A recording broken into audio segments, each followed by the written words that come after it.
ಟೀಕೆಗಳ ರಚನೆ ಮಾಡಿರುವಂಥ ಆಚಾರ್ಯ ಶ್ರೀ ಅಮೃತ ಚಂದ್ರದೇವ ಈ ಪುರುಷಾರ್ಥ ಸಿದ್ಧಿ ಉಪಾಯವೆಂಬ ಹೆಸರಿನ ಚರಣಾನುಯೋಗ ಸಂಬಂಧದ ಗ್ರಂಥವನ್ನು ಇಂದಿಗೆ ಸುಮಾರು 1100 ವರ್ಷಗಳ ಪೂರ್ವದಲ್ಲಿ ಮಾಡಿದ್ದರು. ಇದರ ಮೇಲೆ ಭಾಷಾ ಟೀಕೆಯನ್ನು ಬರೀತಾ ಪಂಡಿತ್ ಟೋಡರಮಲ್ಲರ ಕಾರ್ಯ ಪೂರ್ಣವಾಗುವ ಮೊದಲೇ ದೈವವಶರಾಗಿ ಹೋದ ಕಾರಣ ಆ ಅಪೂರ್ಣ ಕಾರ್ಯವನ್ನು ಇನ್ನೋರ್ವ ಜ್ಞಾನಿ ಪುರುಷ ಪೂರ್ಣಗೊಳಿಸಿ ಕೃತಿ ಸಮಗ್ರ ರೂಪದಿಂದ ಲಭಿಸುವಲ್ಲಿ ಸಹಕರಿಸಿದ್ದಾರೆ. ಧನ್ಯವಾದಕ್ಕೆ ಪಾತ್ರರಿದ್ದಾರೆ. ಸಮ್ಯಕ್ ಚಾರಿತ್ರ ಅಧಿಕಾರದ 162ನೇ ಶ್ಲೋಕ ನಡೆದಿದೆ. ಏಕಮಪಿ ಪ್ರಜಿಘಾಂ ಸೂರ್ನಿಹನ್ತ್ಯನ್ಯತಸ್ತೋ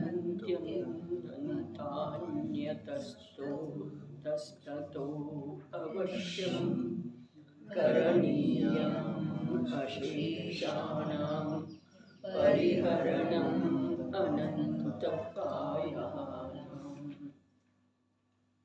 ಕಾರಣವೇನೆಂದರೆ, ಒಂದು ಸಾಧಾರಣ ಶರೀರವನ್ನು ಕಂದ ಮೂಲಾದಿಗಳನ್ನು ಕೂಡ ಘಾತ ಮಾಡುವ ಇಚ್ಛೆ ಮಾಡುವಂಥ ಪುರುಷನು ಅನಂತ ಜೀವಗಳನ್ನು ಕೊಲ್ಲುತ್ತಾನೆ.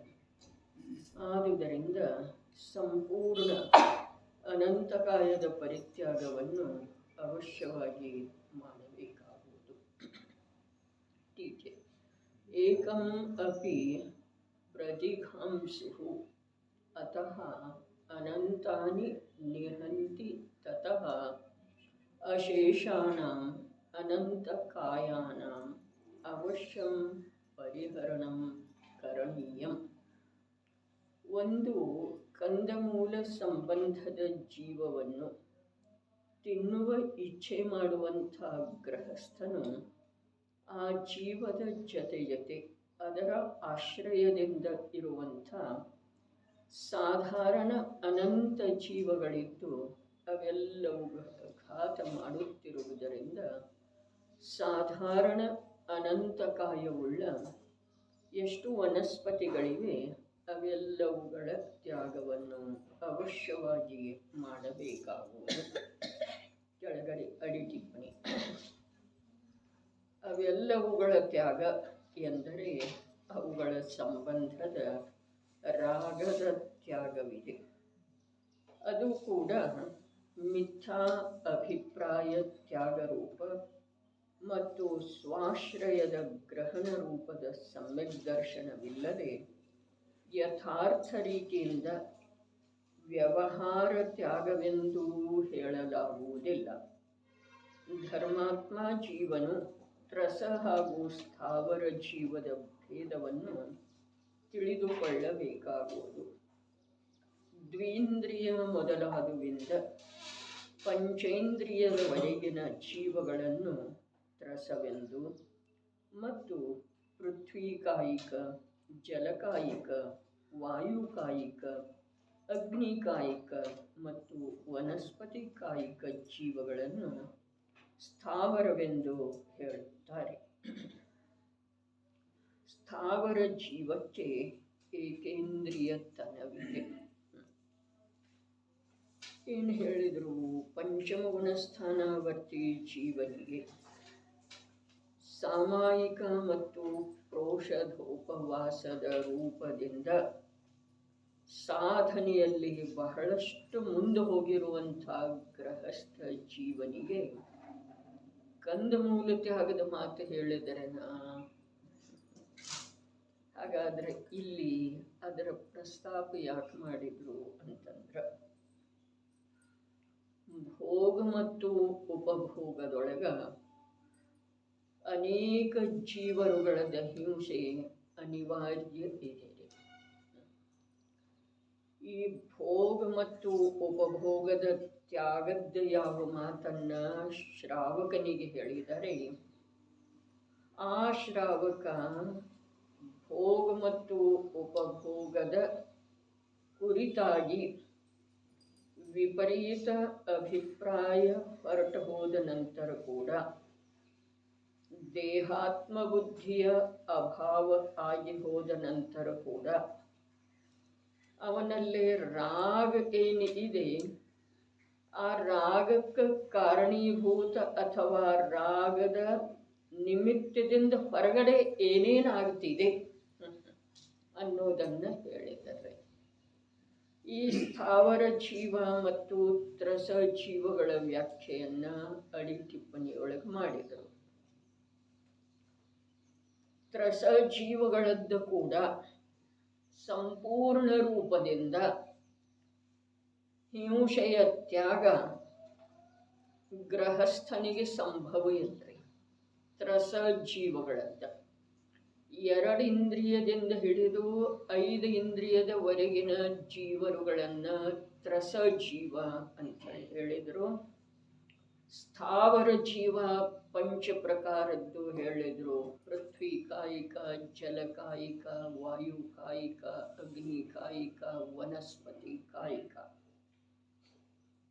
ನೋಡ್ರಿ, ಭೋಗ ಮತ್ತು ಉಪಭೋಗದ ಯಾವ ರಾಗ ಮಿಥ್ಯಾತ್ವ ಹೊರಟೋದ ನಂತರ ಅಥವಾ ಉಪಶಮ ಆದ ನಂತರ ಕೂಡ ಮೊನ್ನೆ ಮಿಥ್ಯಾತ್ವದ ಉಪಶಮದ ಮಾತಿನ ಜೊತೆಗೆ ಸಂಪದದೊಳಗ ವಾಚನದಲ್ಲಿ ಬಂದದ್ದು ಇತ್ತು. ಏನ ಸಂಪದದೊಳಗ ಏನು ಬಂದದ್ದಿತ್ತು ಅಂತಂದ್ರ ಉಪಶಮ ಸಮ್ಯಕ್ತ್ವದೊಳಗ ಕೂಡ ಮಿಥ್ಯಾತ್ವ ಮೊದಲಾದ 6 ಪ್ರಕೃತಿಗಳದ್ದ ಉದಯ ಇರೋದನೇ ಇಲ್ಲ ಅಂಥೇಳಿ ಬಂದದ್ದಿರ್ತಾರೆ. ಸ್ಮರಣೆಗೆ ಬರ್ತಿದೆಯನ್ನ ತಂದುಕೊಳ್ಳೋದು. ಉಪಶಮ ಸಮ್ಯಕ್ತ್ವ ಅಂತಂದ್ರ ಅದೇನ ಮಲಿನ ಇದೆ ಹೀಗೆ ಮಾತಿಲ್ಲ. ಸಮ್ಯಕ್ ಪ್ರಕೃತಿ ಮಿಥ್ಯಾತ್ವದ ಮಾತ್ರ ಅಲ್ಲಿ ಉದಯ ಇರ್ತಿದೆ. ಅನಂತಾನುಬಂಧಿ 4 ಮತ್ತು ದರ್ಶನ ಮೋಹನಿಯದ್ದು 2. ಉಪಶಮ ಅರ್ಥಾತ್ ಉದಯ ಎಂದೂ ಬರುವುದಿಲ್ಲ ಅನ್ನುವ ಮಾತನ್ನ ಅಲ್ಲಿ ಸ್ಪಷ್ಟಪಡಿಸಿದ್ದಾರೆ. ಕರ್ಣಾನುಯೋಗಕ್ಕೆ ಸಂಬಂಧಿಸಿದ ಜ್ಞಾನ ಕೂಡ ಎಷ್ಟು ನಿಚ್ಚಳ ಇದೆ ಆ ಜ್ಞಾನಿ ಪುರುಷಂದ ಅನ್ನೋದ ಗುಣಾನುಗ್ರಾಹಿಗಳಾದಂಥ ನಾವು ಗ್ರಹಣ ಮಾಡೋದು ಅವಶ್ಯಕ ಇದೆ. ನಮ್ಮಲ್ಲೇ ಸ್ವಾಧ್ಯಾಯದ ರುಚಿಯೊಳಗ ಅರ್ಥ ಮಾಡಿಕೊಳ್ಳುವುದರೊಳಗ ಎಷ್ಟು ಆಳತೆ ಮತ್ತು ಪ್ರಯತ್ನ ಇದೆ ಅನ್ನೋದ ನಮ್ಮಲ್ಲೇ ನಾವು ಅವಲೋಕನ ಮಾಡಿಕೊಂಡ್ರೆ ಕ್ಷೇಮಿದ್ದೀರಿ. ಇಲ್ಲಿ ಉಪಶಮ ಸಮ್ಯಕ್ ದೃಷ್ಟಿ ಇದ್ರೂ ಕೂಡ 2 ಕಷಾಯ ಚೌಕಡಿಗಳ ಅಭಾವ ಆದದ್ದು ಇದೆ. ಆದ್ರೆ ಆ ಶ್ರಾವಕನಿಗೆ ಯಾವ ಭೋಗ ಮತ್ತು ಉಪಭೋಗಕ್ಕೆ ಸಂಬಂಧಿಸಿದ ಹಾಗೆ ರಾಗದ ಸದ್ಭಾವ ಇದೆ. 3ನೇ ಕಷಾಯ ಚೌಕಡಿಗೆ ಸಂಬಂಧಿಸಿದ ಆ ರಾಗದೊಳಗ ಕಂದಮೂಲಾದಿಗಳ ಹಿಂಸೆ ಆಗುವಂಥದ್ದು ಭಾವ ಇದೆ. ಮಾಡುವ ಭಾವ ಇಲ್ಲ ಅಂಥೇಳಿನ ಧರ್ಮದ ಸೂಕ್ಷ್ಮತೆಯನ್ನ ಅಮೃತ ಚಂದ್ರಾಚಾರ್ಯ ದೇವ ಮೊದಲೇ ಹೇಳಿ ಬಂದಿದ್ದಾರೆ. ಸೂಕ್ಷ್ಮ ಇದೆ ಪ್ರಭು ಧರ್ಮ. ಬಾಹ್ಯದಲ್ಲಿ ಕಂದಮೂಲಾದಿಗಳನ್ನ ಭಕ್ಷಣ ಮಾತ್ರದ ಅಪೇಕ್ಷಾದಿಂದ ತ್ಯಾಗ ಮಾಡಿದರೆ ಅದರಿಂದ ಯಾವ ಕಾರ್ಯ ಮಿಥ್ಯಾತ್ವ ಅವಸ್ಥೆಯೊಳಗೆ ಆಗುವುದಿಲ್ಲ. ಹಾಗಾದ್ರೆ ಅದರದ ತ್ಯಾಗ ನಿರರ್ಥಕ ಇದೆಯೇನ ಅನ್ನುವ ಪ್ರಶ್ನೆ ಅಥವಾ ಸಂದೇಹ ನಮ್ಮಲ್ಲೇ ಉತ್ಪನ್ನ ಆದರೆ ನಮಗೆ ಅದರದ ತ್ಯಾಗನೇ ಇಲ್ಲ ಅನ್ನೋದು निर्णय ಆಗ್ತಿದೆ. काय सांगितले सुद्धा ವಿಷಯ ಸೂಕ್ಷ್ಮ ಬಹಳ ಇದೆ ರೀ. ನಮ್ಮ ಬುದ್ಧಿ ಬಹಳ ಸ್ಥೂಲ ಇದೆ ರೀ. ನಮ್ಮ ಬುದ್ಧಿಯಿಂದ ನಾವು ಏನೇನೋ ಕಲ್ಪನೆ ಮಾಡಿಕೊಂಡಿದ್ದೇವಲ್ಲ, ಧರ್ಮಕ್ಕೆ ಸಂಬಂಧಿಸಿದ ಹಾಗೆ, ಮೋಕ್ಷ ಮಾರ್ಗಕ್ಕೆ ಸಂಬಂಧಿಸಿದ ಹಾಗೆ, ಅಥವಾ ಜೈನತ್ವಕ್ಕೆ ಸಂಬಂಧಿಸಿದ ಹಾಗೆ ಏನೇನು ಕಲ್ಪನೆ ಮಾಡಿಕೊಂಡಿದ್ದೇವಲ್ಲ, ಆ ಕಲ್ಪನೆಗಳ ಸಂಪೂರ್ಣ ನಿರಾಧಾರ ಇದ್ದಾವೆ. ಇಲ್ಲಿ ಟೀಕಾಕಾರರು ಈ ಮಾತು ಹೇಳುವ ಅವಶ್ಯಕತೆ ಏನಿದೆ? ಪ್ರತ್ಯಕ್ಷ ಆಚಾರ್ಯ ದೇವ ಹೇಳಿದಾರಲ್ಲ, ಏಕಂ ಅಪಿ ಪ್ರಜಿಘಾಂಸುಹು ಅತಃ ಅನಂತಾನಿ ನಿಹಂತಿ ತತಃ. ಅನಂತಾನಿ ನಿಹಂತಿ ತತಃ ಆದುದರಿಂದ ಅಶೇಷಾಣಾಂ ಅನಂತ ಕಾಯಾನಾಂ ಅವಶ್ಯಂ ಪರಿಹರಣಂ ಕರಣೀಯಂ. ಅಶೇಷಾಣಾಂ ಒಂದೂ ಶೇಷ ಬಿಡದ್ದನ. ನಿಯಮಸಾರದೊಳಗೆ ಏನು ಬಂತು? ನಿಶೇಷ ರೂಪದಿಂದ ಅಂತರ್ಮುಖ. ಇಲ್ಲಿ ಒಂದೂ ಬಿಡದ್ದನ. ಅಶೇಷಾಣಾಂ ಅನಂತ ಕಾಯಾನಾಂ ಅವಶ್ಯಂ ಪರಿಹರಣಂ ಕರಣೀಯಂ. ಏನಿದೆ ಕನ್ನಡದೊಳಗ?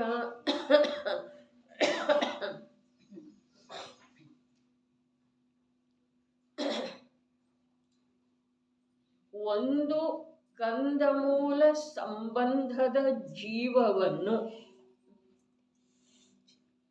ಒಂದು ಕಂದಮೂಲ ಸಂಬಂಧದ ಜೀವವನ್ನು ತಿನ್ನುವ ಇಚ್ಛೆ ಮಾಡುವಂಥ ಗೃಹಸ್ಥನು, ತಿನ್ನುವ ಮಾತಿಲ್ರಿ, ಶಬ್ದದ ಮೇಲೆ ಗಮನ ಇಡೋದು. ಆ ಜೀವದ ಜೊತೆ ಜೊತೆಗೆ ಅದರ ಆಶ್ರಯದಿಂದ ಇರುವಂಥ ಸಾಧಾರಣ ಅನಂತ ಜೀವಗಳಿದ್ದು ಅವು ಎಲ್ಲವುಗಳ ಘಾತ ಮಾಡುತ್ತಿರುವುದರಿಂದ ಸಾಧಾರಣ ಅನಂತ ಕಾಯವುಳ್ಳ ಎಷ್ಟು ವನಸ್ಪತಿಗಳಿವೆ ಅವೆಲ್ಲವುಗಳ ತ್ಯಾಗವನ್ನು ಅವಶ್ಯವಾಗಿ ಮಾಡಬೇಕಾಗುವುದು. ನಾವು ಚರ್ಚೆ ಮಾಡುವುದಕ್ಕಿಂತ ಮುಂಚೆ, ಈಗಂತೂ ಸ್ಪರ್ಶ ಮಾಡಿದ್ದಿದೆ ವಿಷಯಕ್ಕೆ, ಅದರ ಚರ್ಚೆ ಮಾಡುವುದಕ್ಕಿಂತ ಮುಂಚೆ ಲೇಖಕರದ ಭಾವಾರ್ಥ ಏನಿದೆ ಒಂದು ಸ್ವಲ್ಪ ವಿಸ್ತಾರ ಇದೆ. ಓದೋನು ರೀ ಏನಾದರೂ ಲಕ್ಷ್ಯಕ್ಕೆ ಬರ್ತಿದೆಯನ ಅಥವಾ ನಮ್ಮ ಜ್ಞಾನದೊಳಗೆ ಒಂಚೂರು ಸೂಕ್ಷ್ಮತೆ ಬರ್ತಿದೆಯನ ನೋಡೋದು. ಭಾವಾರ್ಥ: ವನಸ್ಪತಿಗಳು ಸಾಧಾರಣ ಮತ್ತು ಪ್ರತ್ಯೇಕವೆಂದು ಎರಡು ಪ್ರಕಾರದ್ದಿರುತ್ತವೆ. ಅವುಗಳೊಳಗಿಂದ ಸಾಧಾರಣ ವನಸ್ಪತಿಯ ತ್ಯಾಗವನ್ನಂತೂ ಸರ್ವಥಾ ಗೃಹಸ್ಥ ಶ್ರಾವಕರು ಮಾಡಿಬಿಡಬೇಕಾಗುವುದು ಸಾಧಾರಣದ. ಮತ್ತು ಯಥಾಶಕ್ತಿ ಪ್ರತ್ಯೇಕ ವನಸ್ಪತಿಯ ತ್ಯಾಗವನ್ನು ಮಾಡಬೇಕಾಗುವುದು. ಈಗ ಇಲ್ಲಿ ಪ್ರತ್ಯೇಕ ಮತ್ತು ಸಾಧಾರಣದ ಸಮಸ್ತ ಭೇದ ಪ್ರಭೇದಗಳ ಕಥನವನ್ನು ಸ್ಪಷ್ಟ ರೂಪದಿಂದ ಮಾಡಲಾಗುತ್ತದೆ.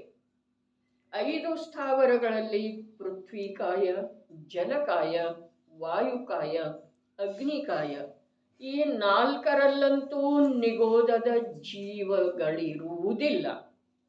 ಕೇವಲ ಒಂದು ವನಸ್ಪತಿ ಕಾಯದಲ್ಲಿಯೇ ಇರುತ್ತವೆ.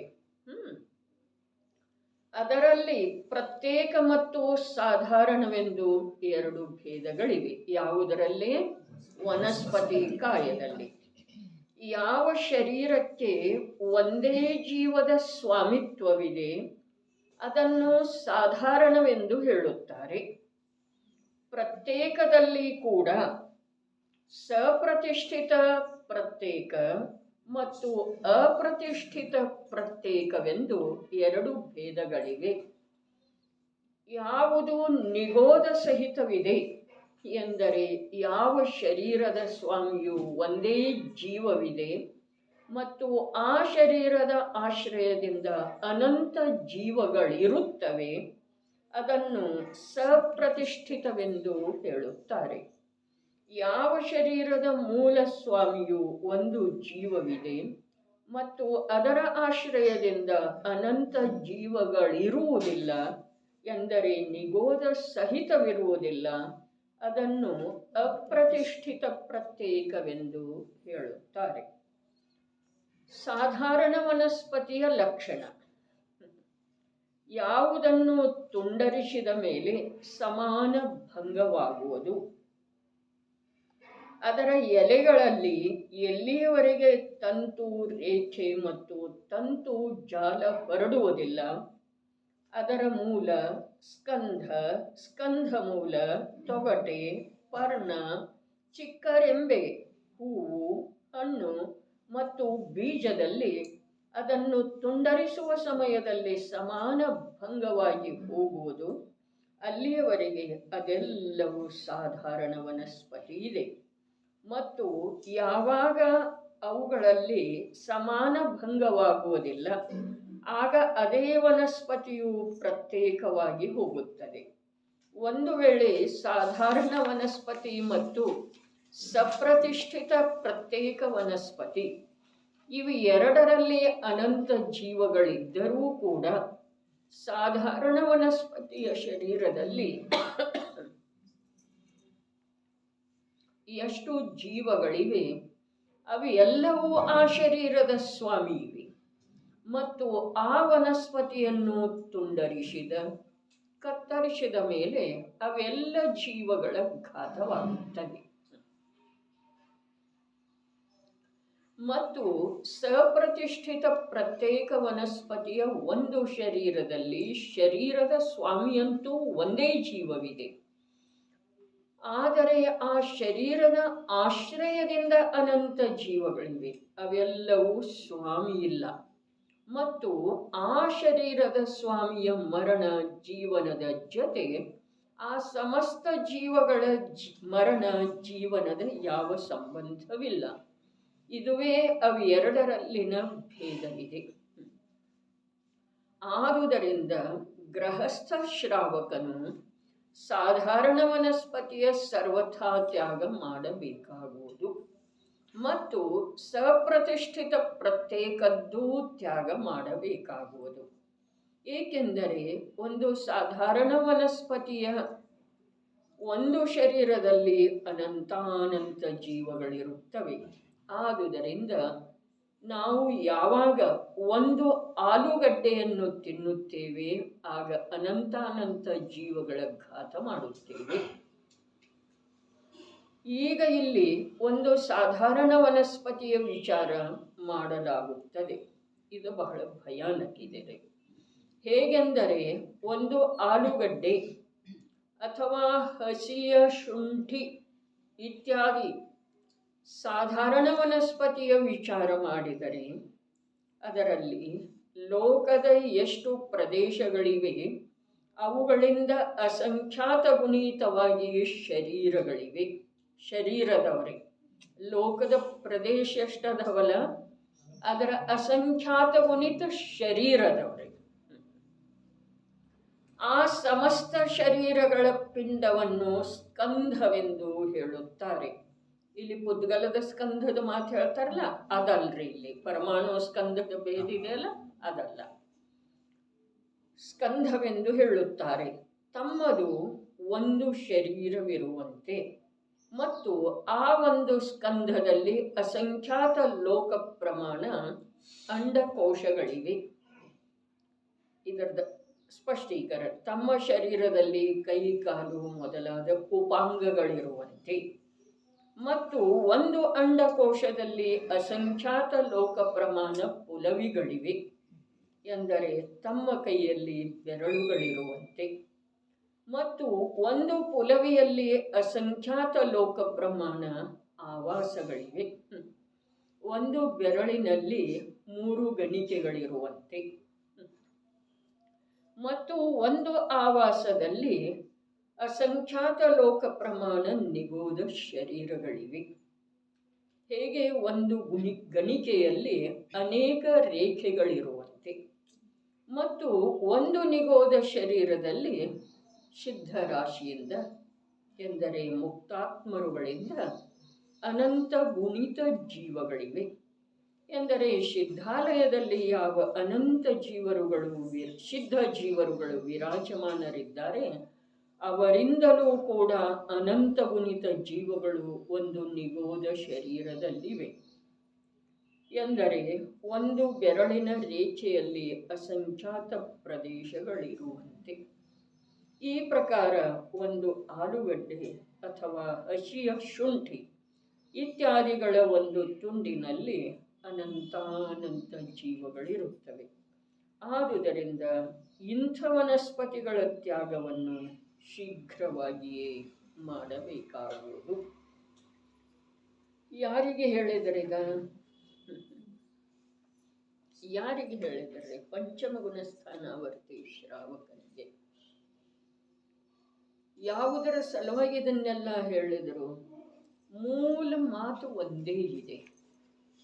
ಭೋಗೋಪಭೋಗ ಸಂಬಂಧದ ಯಾವ ರಾಗ ಉಳಿದಿದೆಯಲ್ಲ, ಆ ರಾಗದೊಳಗ ಎಷ್ಟು ದ್ರವ್ಯ ಹಿಂಸೆ ಮಾಡುವಂಥ ಜೀವದ ಯಾವ ಭಾವ ಇದೆಯಲ್ಲ ಅಂಥ ಭಾವದ ಅಂಶ ಇದೆ. ಬಾಹ್ಯ ತ್ಯಾಗದಿಂದ ಏನು ಆಗಲಿಲ್ಲ ಅನ್ನೋದಿದೆ.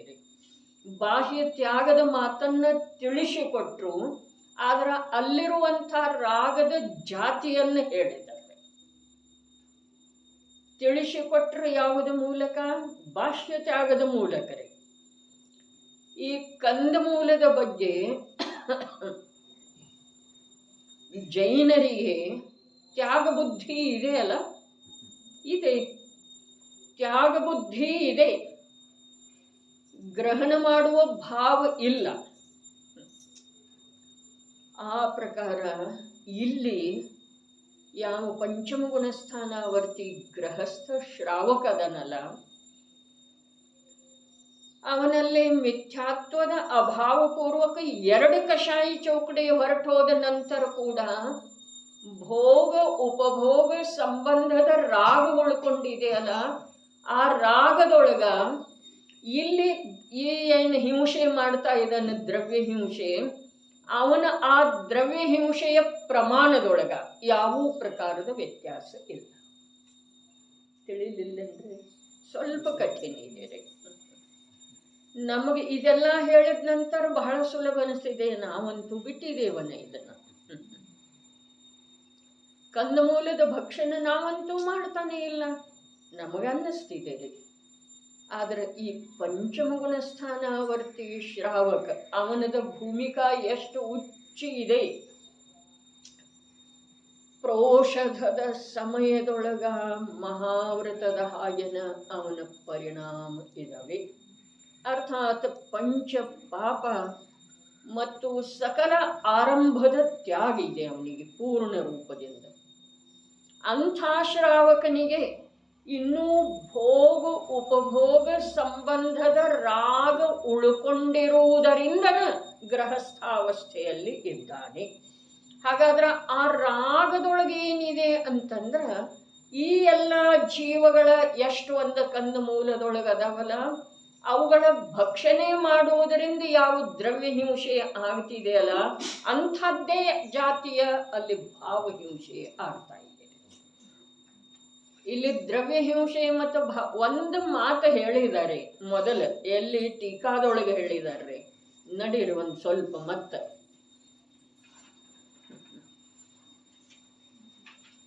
ಟೀಕಾದೊಳಗೆ ಹೇಳಿದ್ದಾರೆ. ಎಲ್ಲಿ ಹೇಳಿದ್ದಾರೆ? ಒಂದು ಕಂದ ಅವಶ್ಯವಾಗಿ ಮಾಡಬೇಕಾಗುವುದು. ಎಲ್ಲಿ ಹೇಳಿದ್ರು? ಒಂದು ಸಾಧಾರಣ ಶರೀರವನ್ನು ಕಂದ ಮೂಲಾದಿಗಳನ್ನು ಕೂಡ ಘಾತ ಮಾಡುವ ಇಚ್ಛೆ ಮಾಡುವಂಥ ಪುರುಷನು ಅನಂತ ಜೀವಗಳನ್ನು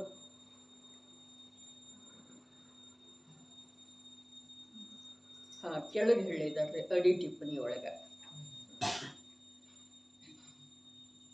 ಅವೆಲ್ಲವುಗಳ ತ್ಯಾಗ ಎಂದರೆ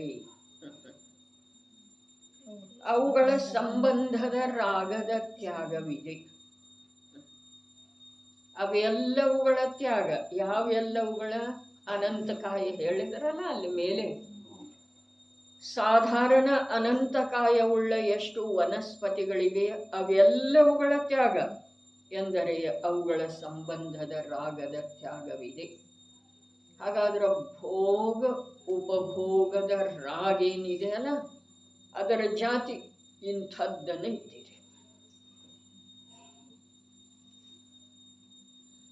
ಏನು ಮಾಡೋದ, ಲಕ್ಷ್ಯದೊಳಗೆ ಬರ್ತಾ ಇಲ್ರಿ. ಮುಖ ನೋಡಿದ್ರೆ ಹಾಗೆ ಅನ್ನಿಸ್ತಿದೆ.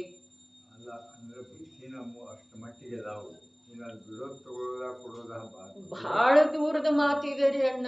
ಅಂಥೇಳಿನ ನಮ್ಮದೇನು ಇದೆಯಲ್ಲ ಭ್ರಾಂತಿ, ಧರ್ಮಕ್ಕೆ ಸಂಬಂಧಿಸಿದ ಹಾಗೆ, ಅಥವಾ ಕೊನೆಗೆ ಹೇಳಿದ್ನಲ್ಲ ಜೈನತ್ವಕ್ಕೆ ಸಂಬಂಧಿಸಿದ ಹಾಗೆ, ಆ ಭ್ರಾಂತಿ ಇದರದ ವಾಸ್ತವ ಅರ್ಥ ನಾವು ಮಾಡಿಕೊಂಡೆವು ಅಂತಂದ್ರೆ ಒಂದು ಸ್ವಲ್ಪ ಆ ಭ್ರಾಂತಿಯನ್ನು ಬಿಟ್ಟುಕೊಡುವಂಥ ಪುರುಷಾರ್ಥ ನಮ್ಮಲ್ಲೇ ಆಗಬಹುದಾಗಿದೆ. ನಾವು ಪರಸ್ಪರರಲ್ಲಿ ಮಾತನಾಡುವಂಥ ಟಿವಿ ಕೂಡ ಹೀಗಿದೆ. ನಾವು ಬಹಳಷ್ಟು ಮಾಡ್ತಾ ಇದ್ದೇವೆ ಅಥವಾ ನಾವು ಬಹಳಷ್ಟು ತಿಳ್ಕೊಂಡಿದ್ದೇವೆ ಎರಡೂ ಕ್ಷೇತ್ರದೊಳಗಡೆ. ಒಂದು ಜ್ಞಾನದ ಕ್ಷೇತ್ರದಲ್ಲೇನೋ, ಒಂದು ಚಾರಿತ್ರ ಆಚರಣೆಯ ಕ್ಷೇತ್ರದಲ್ಲೇನೋ. ನಾನು ಅದನ್ನು ತಿನ್ನುವುದಿಲ್ಲ ಇದನ್ನು ತಿನ್ನುವುದಿಲ್ಲ ಅಂಥೇಳಿ ಹೇಳುವ ಯಾವ ಭಾವ ಇದೆಯಲ್ಲ, ಆ ಭಾವದೊಳಗ ಯಾವುದನ್ನು ತಿನ್ನುವುದಿಲ್ಲ ಅಂಥೇಳಿ ಹೇಳ್ತಾ ಇದ್ದಾನಲ್ಲ, ಅದರ ಕುರಿತು ರಾಗ ಪೂರ ಜೀವಂತ ಇದೆ ರೀ. ಎಲ್ಲ ವಿರುದ್ಧ ಅನ್ನಿಸ್ತಿದೆ ರೀ ನಮ್ಗೆ. ಯಾಕೆ ಅಂತಂದ್ರೆ ಅಭಿಪ್ರಾಯವನ್ನು ತಿಳಿಯುವಂಥ ಯೋಗ್ಯತೆ ನಮ್ಮಲ್ಲೇ ಬರ್ತಾ ಇಲ್ಲ. ಅಭಿಪ್ರಾಯ ಒಳಗಡೆ ಏನಿದೆ, ಯಾಕೆ ನಮ್ಮ ಜ್ಞಾನದೊಳಗೆ ತ್ಯಾಗದ ಮಾತು ಪುನಃ ಪುನಃ ಬರ್ತಿದೆ. ವ್ಯವಹಾರದೊಳಗ ಮಾತಾಡುವ ಮಾತು ಬೇರೆ ಇದೆ, ಆದ್ರೆ ಆ ಮಾತಿನ ಧಾಟಿ ಬೇರೆ ಇದೆ ನೋಡ್ರಿ. ನನಗನ್ನಿಸುವ ಹಾಗೆ ಆ ಮಾತಿನ ಧಾಟಿ ಬೇರೆ ಇದೆ ರೀ. ಅದರೊಳಗ ಬಹಳ ದೊಡ್ಡ ಕರ್ತವ್ಯ ಮಾಡಿದ್ದೇವೆ ಅನ್ನುವುದರ ಗಂಧ ಬರ್ತಾ ಇದೆ ರೀ. ಅದ್ಭುತ ಮಾತಿದೆ ಪ್ರಭು ನೋಡ್ರಿ. ಯಾವುದರದ ತ್ಯಾಗ ಈ ಜೀವ ಮಾಡಿದಾನೆ ಅದು ಕುಲಕ್ಕೆ ಸಂಬಂಧಿಸಿದ್ದ ಇದೆ ರೀ. ಅದು ಜ್ಞಾನ ಅಥವಾ ಅನುಭೂತಿಯ ಆಧಾರದಿಂದ ಇಲ್ಲ. ಕುಲಕ್ಕೆ ಸಂಬಂಧಿಸಿದ ಅಥವಾ ಕುಲಾಚಾರದ ಗ್ರಂಥಗಳ ಅಧ್ಯಯನದಿಂದ ಬಂದದ್ದೇ ಇದೆ ರೀ. ಅದ ಪಾಪದ ಭಯದಿಂದ ಇದೆ ರೀ. ಸಮಯ ಸಾರದಲ್ಲಿ ಏನು ಬಂತು, ಯಾವನೋ ಪುರುಷ ಪರಸ್ತ್ರೀ ತ್ಯಾಗ ಮಾಡುವುದಿಲ್ಲ, ಪರಸ್ತ್ರೀ ಸೇವನೆ ಮಾಡುವುದಿಲ್ಲ. ಯಾಕೆ ಅಂತಂದ್ರೆ ರಾಜಾಧಿಕರ ದಂಡಾದಿಗಳ ಭಯದಿಂದ. ಅದೇ ಪ್ರಕಾರ ಅಂತ ಹೇಳಿ ಹೇಳಿದ ನಂತರ ನಮ್ಮ ಬುದ್ಧಿ ಸಚೇತಗೊಳ್ಳಬೇಕ್ರಿ.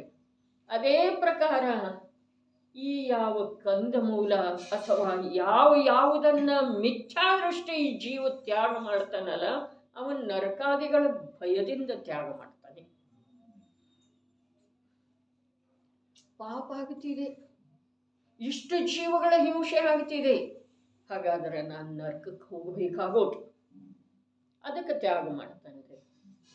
ಆದ್ರೆ ಆ ತ್ಯಾಗದೊಳಗ ಸ್ವಲ್ಪ ಕೂಡ ಧರ್ಮದ ಗಂಧ ದೂರದವರೆಗೇನೂ ಇಲ್ಲ. ಅದರ ಸಲುವಾಗಿ ತ್ಯಾಗ ಸಮಾನ ಇದ್ರೂ ಕೂಡ ಮಿಥ್ಯಾದೃಷ್ಟಿಯ ತ್ಯಾಗ, ಸಮ್ಯಕ್ ದೃಷ್ಟಿಯ ತ್ಯಾಗ ಸಮಾನ ಇದ್ರೂ, ಸಮಾನ ವಸ್ತುವಿಂದ ಇದ್ರೂ ಕೂಡ ಮಿಥ್ಯಾದೃಷ್ಟಿಯ ಆಂತರ್ಯದ ಅಭಿಪ್ರಾಯ, ಸಮ್ಯಕ್ ದೃಷ್ಟಿಯ ಆಂತರ್ಯದ ಅಭಿಪ್ರಾಯದೊಳಗ ಭೂಮಿ ಆಕಾಶದಷ್ಟಲ್ಲ, ಆಕಾಶ ಪಾತಾಳದಷ್ಟು ಅಂತರ ಇದೆ. ಅಭಿಪ್ರಾಯ ಅಭಿಪ್ರಾಯಲೇ ನಮ್ಮ ಮಿಥ್ಯಾತ್ವ ಅಥವಾ ನಮ್ಮ ಸಮ್ಯಕ್ ಹುಡುಕೋದು ನಿಜವಾಗಿ ಹುಡುಕಲಿಕ್ಕೆ ಬೇಕಾಗ್ತಿದೆ ರೀ ಅಣ್ಣ. ನೋಡ್ರಿ, ಅಭಿಪ್ರಾಯ ಅಷ್ಟು ಗಾಢ ಇಲ್ದಿದ್ರ ನಾವು ಅಡ್ಡಗೋಡೆ ಮೇಲೆ ದೀಪ ಇಟ್ಟ ಹಾಗೆ ಯಾಕೆ ಮಾಡ್ತೇವ್ರಿ? ಒಮ್ಮೆ ಮನಸ್ಸು ಆ ಕಡೆ ಹೋಗ್ತಿದೆ, ಒಮ್ಮೆ ಈ ಕಡೆ ಹೋಗ್ತಿದೆ. ಅಯ್ಯೋ, ಮಕ್ಕಳು ತಿನ್ಬೇಕಲ್ಲ, ನೀವು ತಿಂದಿದ್ರೆ ಬಿಡ್ರಿ, ಆದ್ರೆ ಮಕ್ಕಳಿಗಾಗೆಲ್ಲ ಅವಶ್ಯಕದವ್ರಿ ಅಂಥೇಳಿ ಇಂದು ಎಲ್ಲ ಕಡೆಗೂ ಧ್ವನಿ ಇದೆ ರೀ. ಜ್ಞಾನಿ ಅಜ್ಞಾನಿ ಎಲ್ಲರೂ ಹೇಳ್ತಾ ಇದ್ದಾರೆ ರೀ. ಆದರೆ ಪ್ರಭು ಅನಂತ ಕಾಲದಿಂದ ತಿಂದ್ರನು ಯಾವೊಂದು ಶರೀರವನ್ನು ಇಟ್ಕೊಳ್ಳಿಕ್ಕೆ ಆಗಲಿಲ್ಲಲ್ಲ. ಈ ವಿಚಾರ ಈ ಜೀವಕ್ಕೆ ಬರುವುದಿಲ್ಲ. ತಿಂತಾ ಇರುವಂಥವ್ರು ಭಕ್ಷಣೆ ಮಾಡ್ತಾ ಇರ್ತಾರೆ, ಅಯೋಗ್ಯ ಸಮಯದೊಳಗೆ ತಿಂತಾ ಇರ್ತಾರೆ. ಅಭಕ್ಷ್ಯ ನಿಜವಾಗಿ ಸ್ಪರ್ಶ ಮಾಡಲಿಕ್ಕೆ ಕೂಡ ಯೋಗ್ಯಲ್ಲ ಅಂಥ ಔಷಧಾದಿಗಳ ಸೇವನೆ ಮಾಡ್ತಾ ಇರ್ತಾರೆ. ಆದ್ರೂ ಮರಣದ ಮುಖದೊಳಗೆ ಹೋದರೋ ಅಥವಾ ಇಲ್ರಿ, ಅದರ ಸಲುವಾಗಿ ಶೀಲಪಾಹುಡದೊಳಗೆ ಭಗವಾನ್ ಕುಂದ ದೇವ ಹೇಳ್ತಾರೆ, ಶೀಲದ ಪಾಲನೆ ಮಾಡಿದ ನಂತರ ಕೂಡ ದೇಹದ ವಿಯೋಗ ರೂಪದ ಮರಣ ಆಗ್ತಿದೆ. ಶೀಲವನ್ನು ಕೆಡಿಸಿಕೊಂಡು ಜೀವನ ಮಾಡಿದ ನಂತರ ಕೂಡ ದೇಹ ವಿಯೋಗ ರೂಪದ ಮರಣ ಆಗ್ತಿದೆ. ಅದರ ಮುಂದಿನ ಫಲ ಏನಿದೆ ಅಲ್ಲ, ಅದು ಮಹಾಭಯಂಕರ ಇದೆ. ಇನ್ನು ಯಾರು ನೋಡಿದಾರೋ ಅಂತಾರ ನೋಡ್ರಿ, ಅವರ ಆಂತರ್ಯದೊಳಗ ಸರ್ವಜ್ಞ ಪ್ರಭುವಿಗೆ ಸಂಬಂಧಿಸಿದ ಹಾಗೆ ಶ್ರದ್ಧೆಯ ಅಂಶನ ಇಲ್ಲ ಅಂದಮೇಲೆ ಅವರ ಕುಲದಿಂದ ಕೂಡ ಜೈನರ ಅಲ್ಲ ಆಗ್ತಾರೆ. ಈಗ ಅವಶ್ಯಕ ಇದೆ ನೋಡೋಣ. ಈಗ ಸತ್ತು ಹೋದ್ನಂದ್ರ, ಅರೆ ನೀ ಸತ್ತು ಹೋದಿ ಅಂತಂದ್ರನು ನಿನ್ನ ಅಭಾವ 3 ಕಾಲದೊಳಗೆ ಆಗೋದನೇ ಇಲ್ಲ. ಆದರೆ ಈ ಭಾವ ಇದೆಯಲ್ಲ, ಒಂದು ಸಮಯದ ಭಾವ ಗೌರಣ್ಣವರು, ಒಂದು ಸಮಯದ ಭಾವ. ಅರೆ ಇದನ್ನು ಸ್ವೀಕಾರ ಮಾಡಲಿಲ್ಲ ಅಂದ್ರೆ ನೀ ಸಾಯ್ತಿ ನೋಡು. ಉಳಿದಿ ಅಂತಂದ್ರೆ ಬಹಳಷ್ಟು ಧರ್ಮ ಮಾಡಬಹುದು ಅಂಥೇಳಿ ಹೇಳೋರು. ಲೋಕದೊಳಗೆ ಹಿತೈಷಿಗಳು ಬಹಳಷ್ಟು ಧರ್ಮ ಬಿಟ್ಟು ಬಹಳಷ್ಟು ಧರ್ಮ ನೋಡ್ರಿ. ಅನ್ನ ಎಷ್ಟು ಸ್ಪಷ್ಟ ಅಜ್ಞಾನವನ್ನು ಕೂಡ ಈ ಜೀವ ನಂಬಿದನ್ರಿ ಅನಂತ ಕಾಲದಿಂದ. ಆಮೇಲೆ ಪ್ರಾಯಶ್ಚಿತ್ತದೊಳಗೆ ಏನಿದೆ ಪ್ರಭು? ಪ್ರಾಯಶ್ಚಿತ್ತಕ್ಕ ವಿಷಕುಂಭ ಅಂದಿದ್ದಾರೆ ಭಗವಾನ್ ಕುಂದ ದೇವ. ಅರೆ 2000 ವರ್ಷಗಳ ಹಿಂದೆ ಆಗಿರುವಂಥ ಕುಂದ ಆಚಾರ್ಯ ದೇವರ ವಸ್ತು ತತ್ವದ ನಿರೂಪಣೆ ಮತ್ತು 2500 ವರ್ಷ ಹಿಂದೆ ಆಗಿರುವಂಥ ಮಹಾವೀರ ಸ್ವಾಮಿಯ ವಸ್ತು ತತ್ವದ ನಿರೂಪಣೆ, 1 ಕೋಟಿ ಸಾಗರ ಪೂರ್ವದಲ್ಲಿ ಆಗಿರುವಂಥ ಭಗವಾನ್ ಋಷಭದೇವರ ವಸ್ತು ತತ್ವದ ನಿರೂಪಣೆಯೊಳಗ ಯಾವ ತರತಮತೆ ಇಲ್ಲ. ಯಾಕಿಲ್ಲ ಅಂತಂದ್ರೆ ವಸ್ತು ತತ್ವದೊಳಗೆ ತರತಮತೆ ಕಾಲದ ಕಾರಣದಿಂದ ಬರುವುದಿಲ್ಲ. ಯಾರು ಒಂದು ಸಲ ಒಂದು ದೇಹದ ಮೇಲಿನ ಮಮತೆಯನ್ನು ಬಿಟ್ಟು ಕೊಡ್ತಾರೋ, ಒಂದು ಸಲ ಅವರಿಗೆ ದೇಹ ಧಾರಣ ಮಾಡುವಂಥ ಪ್ರಸಂಗ ಬಹಳ ಬೇಗ ಬಿಟ್ಟು ಹೋಗ್ತಿದ್ದಾರೆ. ಮತ್ತು ದೇಹ ಧಾರಣವೇ ಏನಿದೆ ದುಃಖ ಪರಂಪರೆಯ ಮೂಲ ಇದೆ. ದೇಹವನ್ನು ಕಾಯ್ಕೊಂಡು ಧರ್ಮ ಮಾಡಬೇಕು ಯಾರಂತಾರೋ ಅವರಿಂದ ಧರ್ಮ ಆಗೋದು ಸಾಧ್ಯನೇ ಇಲ್ಲ. ಇನ್ನು ದೇಹವನ್ನು ಕಾಯ್ಕೊಳ್ಬೇಕು, ದೇಹದ ರಕ್ಷಣೆ ಮಾಡಬೇಕು ಅನ್ನುವಂಥ ಅಭಿಪ್ರಾಯ ಏನಿದೆ ಅದು ಪ್ರತ್ಯಕ್ಷ ಆದಿದೇವರಿಂದ ಹಿಡಿದು ಮಹಾವೀರ ಮತ್ತು ಕುಂದರವರೆಗಿನ ಪ್ರತ್ಯಕ್ಷ ವಿರೋಧ ಇದೆ. ವಸ್ತು ತತ್ವದ ವಿರೋಧ ಇದೆ. ತನ್ನ ಭಗವಾನಾತ್ಮನ ನಿರ್ದಯತಾಪೂರ್ಣ ಹಿಂಸೆ ಇದೆ. ನಿರ್ದಯತಾಪೂರ್ಣ, ಸ್ವಲ್ಪ ಕೂಡ ದಯೆ ಮಾಡಲಿಲ್ಲ ಅಂತ ಹಿಂಸೆ.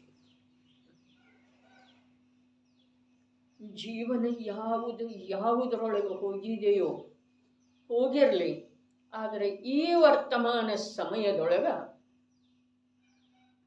ಆದಿದೇವರಿಂದ ಹಿಡಿದು ಕುಂದರವರೆಗಿನ ಯಾವ ಮಾರ್ಗದ ದರ್ಶನ ಇದೆಯೋ, ಮಾರ್ಗದ ನಿರೂಪಣೆ ಇದೆಯೋ, ಅದರ ಮೇಲೆ ಒಂದು ಸಮಯ ಪೂರ್ಣ ವಿಶ್ವಾಸ ಮಾಡುವುದ ಅಂಥ ಸ್ವಾಧೀನತೆ ನಮ್ಮ ಕಡೆ ಈ ಸಮಯದಲ್ಲಿ ಇರಬೇಕು.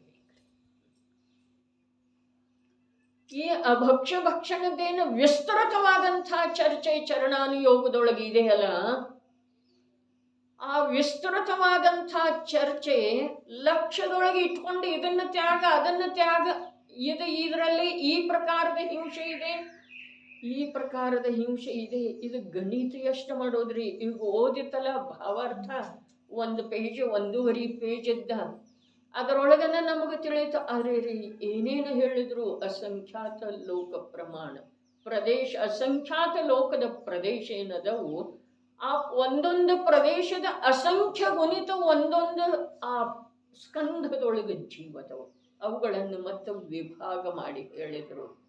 ಕೊನೆಯ ವಿಭಾಗದೊಳಗೆ ಹೇಳಿದರು, ಇಂದಿನವರೆಗೆ ಸಿದ್ಧ ಎಷ್ಟು ಜೀವರುಗಳಾಗಿದ್ದಾರೋ ಅದರ ಅನಂತ ಗುಣಿತ ಜೀವ ಒಂದು ಶರೀರದೊಳಗಿರುವ.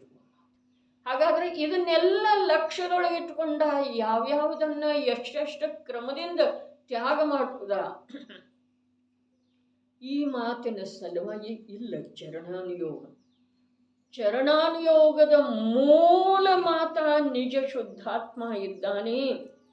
ಚರಣಾನುಯೋಗದ ಕಥನ ಶರೀರ ಮತ್ತು ಶರೀರಾಶ್ರಿತ ಕ್ರಿಯೆಗಳಿಗೆ ಸಂಬಂಧಿಸಿದ ಹಾಗೆ ಇದ್ರನೂ ಕೂಡ, ಇದೇ ಈ ಮಾತು ಸತ್ಯ ಇದ್ರನೂ ಕೂಡ, ಆ ಶರೀರ ಮತ್ತು ಶರೀರಕ್ಕೆ ಸಂಬಂಧಿಸಿದ ಯಾವ ಯಾವ ಕ್ರಿಯೆಗಳಿದಾವೆಯೋ ಅವು ಎಲ್ಲವುಗಳಿಂದ ಒಂದೇ ಒಂದು ಸಮಯದೊಳಗ ಈ ಜೀವದ್ದು ಬಿಡುಗಡೆ ಸಂಭವ ಇದೆ. ಅದೇನಪ್ಪ ಅಂತಂದ್ರೆ ಜ್ಞಾತ ಸ್ವರೂಪಿಯಾದಂಥ ಅರೂಪಿ ಚೈತನ್ಯ ವಸ್ತು ತಾನಿರುವುದರದ ವಿಶ್ವಾಸ ಮಾಡೋದ ಮತ್ತು ಅದರ ಪ್ರಾಪ್ತಿಯ ಸಲುವಾಗಿ ಉದ್ಯಮ ಮಾಡೋದ. ನರಕದ ದುಃಖ ಹೇಳಿದರು, ಮನುಷ್ಯಗತಿಯ ದುಃಖ ಹೇಳಿದರು. ಕೆಲವೊಂದು ಹೇಳಲಿಕ್ಕೆ ಬರುವಂತಹ ದುಃಖದವು, ಕೆಲವೊಂದು ಹೇಳಲಿಕ್ಕೆ ಬರೋದನ್ನೇ ಇಲ್ಲ ಅಂಥ ದುಃಖ ಮನುಷ್ಯ ಭವದೊಳಗದವು. ಅರೆ, ಇಷ್ಟೆಲ್ಲ ಹೇಳಿದ ನಂತರ ಕೂಡ ಈ ಜೀವಕ್ಕ ದೃಷ್ಟಿ ಅನ್ಯರ ಕಡೆಗೇನೆ ಇದೆ, ಇನ್ನೊಬ್ಬರ ಕಡೆಗೇನೆ ಇದೆ. ಇದೆಲ್ಲ ಕೇಳಿ ಇದೆಲ್ಲ ಓದಿ ಮತ್ತೆ ಹೆಚ್ಚನ ಮಾಡ್ತಾರೆ ಅನ್ನೋ ಹಾಗೆ ಶಬ್ದ ಬರ್ತವೆ. ಅರ್ಥಾತ್ ಮಾಡುತ್ತಾರೆ, ಆದರೆ ತಾನು ಮಾಡ್ತಾ ಇದ್ದೇನೇನಾ ಇದರ ಕಡೆಗೆ ಗಮನ ಇಲ್ಲ. ಇದು ತನಗೂ ಲಾಭ ಇದೆ ಅನ್ನುವುದರ ಕಡೆಗೆ ಗಮನ ಇಲ್ಲ.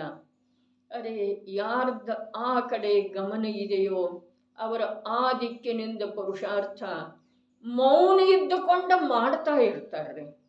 ಮಾಡೋದ ಅವಶ್ಯಕ ಇದೆ. ಧರ್ಮದ ಅಳತೆಯ ಹೊರಗಿನ ಕಾರ್ಯಗಳಿಂದ ಮಾಡಲಿಕ್ಕೆ ಹೋದ್ರ ಅನಂತ ಕಾಲದ ನಂತರ ಕೂಡ ಧರ್ಮ ಸಿಕ್ಕೋದು ಸಾಧ್ಯತೆ. ಕಾರ್ಯ ತನ್ನಲ್ಲೇ ಮಾಡೋದಿದೆ.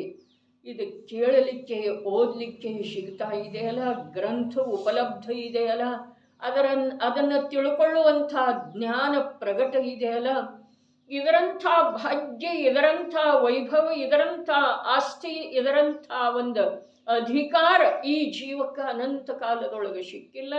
ಅದು ಪುನಃ ಅನಂತ ಕಾಲ ಸಿಕ್ಕೋದು ಸಾಧ್ಯ ಇಲ್ಲ. ಬಿಟ್ಟು ಹೋದ್ರೆ ಈ ಭವಿದ ಗಯೇ ನ ಮಿಲೆ ನ ಮಿಲೆ ನ ಮಿಲೆ, ಸಿಕ್ಕೋದನೇ ಇಲ್ಲ, ಸಿಕ್ಕೋದನೇ ಇಲ್ಲ ಈ ಭವಿದ ಗಯೇ.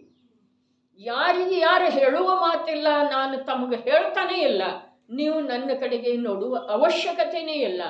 ನಿಮ್ಮ ಅಂತರಂಗವನ್ನು ನೀವು ನೋಡ್ಕೊಳ್ಳೋದು ಬೇಕನ್ನಿಸಿದ್ರು ನೋಡ್ಕೊಳ್ಳೋದು. ಏನು ನೋಡ್ರೆ ಆಯ್ತು ತಗೋ, ಇನ್ನು ನಮ್ಮದು ವಯಸ್ಸು ಬೇಕಾದಷ್ಟು ಇದೆಯಲ್ಲ ಅಂದ್ರೆ ಹಾಗೆ ಸರಿ, ಹಾಗೂ ಸರಿ. ಯಾಕೆ ಅಂತಂದ್ರೆ ಇಡೀ ವಿಶ್ವದ ನಿಯಮನ ಇದೆ, ಪರಮ ಸ್ವತಂತ್ರ, ಯಾರ ಅಧೀನ ಯಾರು ಇಲ್ಲ. ಯಾರ ಮಾತನ್ನು ಕೇಳಿ ಯಾರ ಕಲ್ಯಾಣ ಆಗುವುದಿಲ್ಲ. ಜಿನೇಂದ್ರ ಪ್ರಭುವಿನ ದಿವ್ಯಧ್ವನಿ ಕೇಳಿ ಕೂಡ ಯಾರ್ದು ಕಲ್ಯಾಣ ಇಂದಿನವರೆಗೆ ಆಗೇ ಇಲ್ಲ. ಯಾರ ತಮ್ಮ ಜ್ಞಾನದೊಳಗೆ ಸಚೇತಗೊಂಡಿದ್ದಾರೋ ಆಗ ಜಿನೇಂದ್ರ ಪ್ರಭುವಿನ ವಾಣಿಯನ್ನ ನಿಮಿತ್ತ ಅಂಥೇಳಿ ಹೇಳಿದರ ಜ್ಞಾನಿ ಪುರುಷ. ಆದರೆ ನಿಮಿತ್ತದಿಂದ ಕಾರ್ಯ ಆಗಲೇ ಇಲ್ಲ. ನಿಮಿತ್ತ ಇಲ್ಲದ ಕಾರ್ಯ ಆಗುವುದಿಲ್ಲ.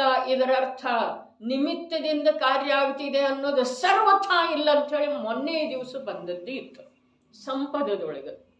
ತಮಗೆ ಸ್ಮರಣೆ ಇರುವುದಿಲ್ಲ, ನನಗೆ ಯಾಕೆ ಸ್ಮರಣೆ ಇರ್ತಿದೆ ಗೊತ್ತಿಲ್ಲ.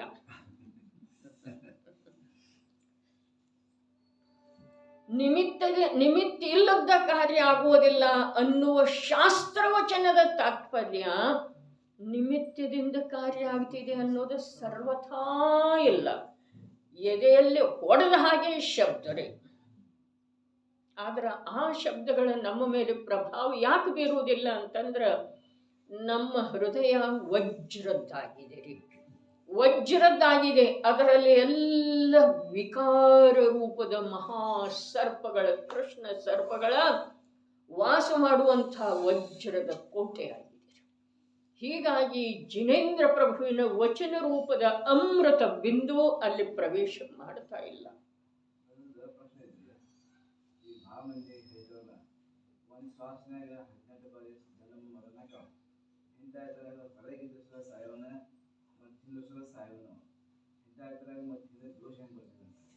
ಅದಕ್ಕೆ ಹೇಳಿದ್ರೆ ದೋಷ ಹೇಗೆ ಬರ್ತಿ ಅದನ್ನ ಪ್ರಾರಂಭದೊಳಗೆ ಹೇಳಿತ್ತು. ಸರ್ವಜ್ಞ ಪ್ರಭುವಿನ ಮೇಲೆ, ವಚನದ ಮೇಲೆ ವಿಶ್ವಾಸ ಯಾರಿಗೆಲ್ಲವೋ ಅವರಿಗೆ ಯಾವ ಪ್ರಕಾರದಿಂದ ತಿಳಿಸಿಕೊಡೋದು ಅವಶ್ಯಕನೇ ಇಲ್ಲ. ನಿಜವಾಗಿ ಅವರಿಗೆ ಹಠಾನ ಇದೆ, ಅದರ ಅರ್ಥ ಅವರದ್ದು ಇನ್ನೂ ಸಂಸಾರ ಶೇಷ ಇದೆ. ಸರ್ವಜ್ಞ ಪ್ರಭುವಿನ ವಚನದ ಮೇಲೆ ವಿಶ್ವಾಸ ಮಾಡುವ ಸಲುವಾಗಿ ಒಂದು ಕ್ಷಣದ್ದು ಕೂಡ ವಿಳಂಬ ಯಾವ ಜೀವ ಬಯಸ್ತಾನೋ ಅವ ನಿಯಮದಿಂದ ದೂರ ಭವ್ಯದಂತ. ಇದರಲ್ಲೇ ಯಾವ ಪ್ರಕಾರ ಅವನಿಗೆ ಬೈಯುವ ಮಾತಲ್ಲಿದ, ತಿಳಿತೇನ್ರಿ? ಇದು ವಸ್ತುಸ್ಥಿತಿ ಇದೆ ರೀ. ಯಾವುದನ್ನ ಕೇಳಿತು, ಅರೆ ಮನುಷ್ಯ ಜೀವನ ಅಲ್ಪ ಅಲ್ಪ ಇದೆ. ನರಕದ ವರ್ಣನೆ ಮಾಡಿದ್ರು, ವರ್ಣನೆ ಮಾಡಲಿಲ್ಲ, ಒಂದು ಸ್ವಲ್ಪ ಸ್ವರೂಪವನ್ನು ತಿಳಿಸಿದರು. ವರ್ಣನೆ ಯಾರು ಮಾಡೋ ಸಾಧ್ಯ ಇದೆ? ಕೋಟಿ ನಾಲಿಗೆಗಳಿಂದ ಕೂಡ ಕೋಟಿ ಭವದವರೆಗೆ ಹೇಳಿದ್ರನು ಒಂದು ಕ್ಷಣದ ನಾರಕೀಯ ದುಃಖವನ್ನು ಸಂಪೂರ್ಣವಾಗಿ ಹೇಳೋ ಸಾಧ್ಯ ಇಲ್ಲ. ಇದೇ ವಾಕ್ಯ ಭಾವನಾಧಿಕಾರದೊಳಗೆ ಇದೆ ರೀ. ವಾಚನ ನಮ್ಮದು ನಡೆದಿದೆ ಅಂಥೇಳಿ ಬರ್ತಿದೆ ರೀ. ಇಲ್ಲಿ ಕೋಟಿ ನಾಲಿಗೆಗಳಿಂದ ಕೂಡ ಬರೀ ನರಕದ್ರಿಗೆ ನಿಗೋಧದ ದುಃಖದ ವರ್ಣನೆ ನೀನು ತಿಳಿಯೋದು ಸಾಧ್ಯನೇ ಇಲ್ಲ. ಅದನ್ನ ಸಂಯೋಗದ ಸಾಪೇಕ್ಷ ಕಥನ ಮಾಡಿದಾರ್ರಿ, ಹೇಳಿದಾರೆ. ಸಂಯೋಗ ಸಾಪೇಕ್ಷ ಕಥನ ಇದೆ, ಒಳಗೆ ಯಾವುದಾಗ್ತಿದೆ ಆ ಕಥನ ಇಲ್ಲ. ಅಲ್ಲಿ ಶುಭ ಪರಿಣಾಮ ಇಲ್ಲ, ಶುಭ ಸಾಮಗ್ರಿ ಇಲ್ಲ. ಏನು ಅದ್ಭುತ ಮಾತು ಹೇಳಿದರು ಸದಾ ಸುಖದಾಸರ.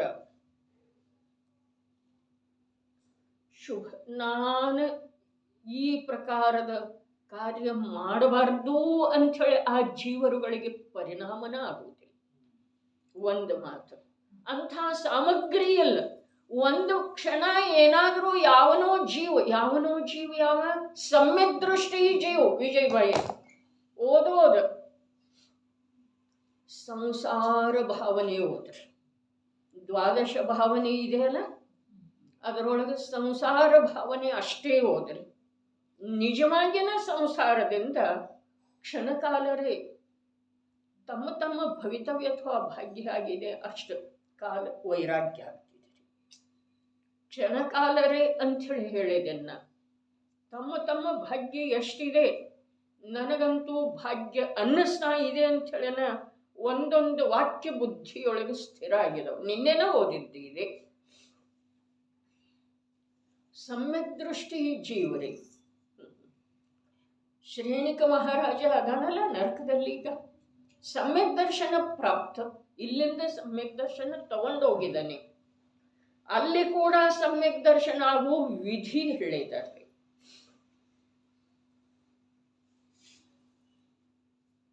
ವಿಭಂಗ ಜ್ಞಾನದಿಂದ ಅರೆ ಇಂಥ ದುಃಖ ಯಾವುದರಿಂದ? ನಾನು ಪೂರ್ವಭವದಲ್ಲಿ ಸತ್ಪುರುಷರ ಮಾತನ್ನ ಕೇಳಿದೆ. ಸತ್ಪುರುಷರ ಉಪದೇಶವನ್ನು ಕೇಳಲಿಲ್ಲ. ಮನಸ್ಸಿಗೆ ಬಂದ ಹಾಗೆ ಅನೀತಿ ಅನ್ಯಾಯ ಅಭಕ್ಷದೊಳಗೆ ಇಳಿದು ಹೋದೆ. ಸಾವಿರಾರು ವರ್ಷ ಇಲ್ಲಿನ್ನ ತನಗ ಬೇಕಿದೆ ಅಂಥೇಳಿ ಇವ ಅಭಕ್ಷ ಅಥವಾ ಅಯೋಗ್ಯ ಸಮಯದೊಳಗೆ ತಿಂತಾನ್ರಿ. ಯಾರ ಸಲುವಾಗಿ ಇಲ್ಲ. ರಾಗಿರೋದರಿಂದ ಹೇಳ್ತೇನೆ ನಾನು, ಅದರ ವಸ್ತು ಸ್ವರೂಪ ಈ ಪ್ರಕಾರ ರಾಗ ಮಾಡುವಂಥವ್ರು ಸಿಗುದಿಲ್ರಿ. ಓಹೋ ಸಿಗ್ತಾರೇನ್ರಿ? ಕೋತ್ ಕಾಕ ಒಮ್ಮೆ ಹೇಳಿದ್ರಿ, ನಿಮ್ಮ ಹಾಗೆ ಬೈಯವ್ರನ್ನು ಸಿಗುದಿಲ್ರಿ. ಅಪ್ಪಾಜಿಗೆ ಹೇಳಿದ್ರಿ ನನಗೆ. ಬೈಯವ್ರ ವಾಸ್ತವಿಕ ಬೈಯವ್ರ ಯಾರು ಸಿಗವ್ರ? ಆದ್ರೆ ಈ ಬೈಯುವಿಕೆಯಿಂದ ಕೂಡ ಯಾರಿಗೆ ಖೇದ ಅನ್ನಿಸ್ತಿದೆ ಅವರಿಗೆ ಜನಮಾರ್ಗ ತಿಳಿದು ಬರೋ ಸಾಧ್ಯ.